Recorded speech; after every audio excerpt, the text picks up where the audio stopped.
right, if you're wanting a blowjob for 14 quid, you're going to a brass house in Chinatown, because I'm not doing it. Before every time I go stripping, I always do a tradition shot, and that kickstarts all the drinking and helps loosen my hips for dancing. So here we go. Let the games begin.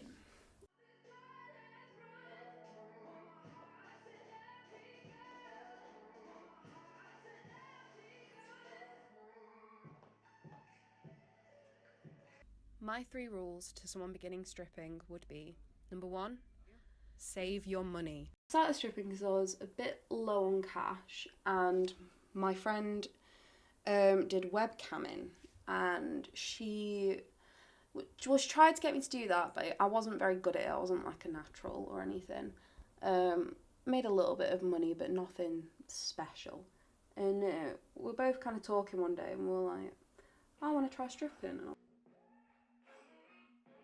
Pole fitness is kind of a necessity, but also it's not. Like, there are girls that work at the club that cannot pole dance, never learnt to pole dance, have no will to pole dance, and yet will make like £1,000 a night, which is just insane kind of money. Come on, glitter.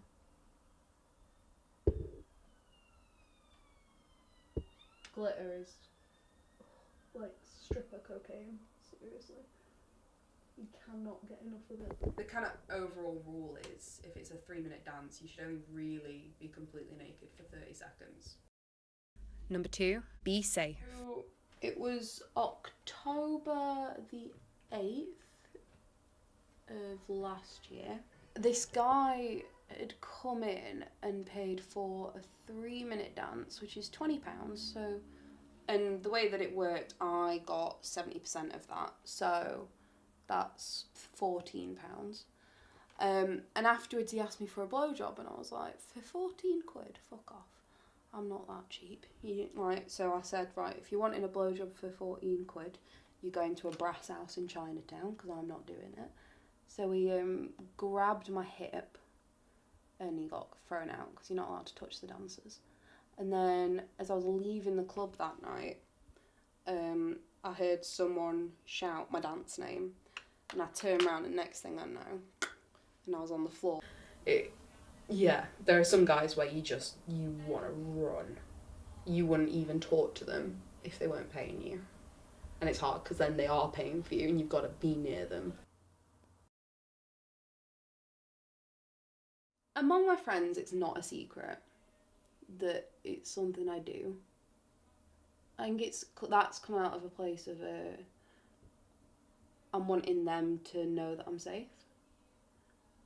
But I don't tell loads of people. My parents don't know. My brother doesn't know. My lecturers definitely don't know.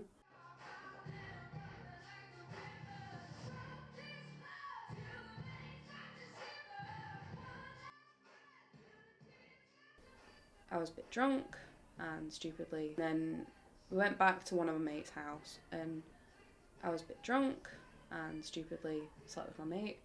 I wouldn't ever do it again, it was terrible. But like right after he came, he went, oh my god, I just fucked a stripper.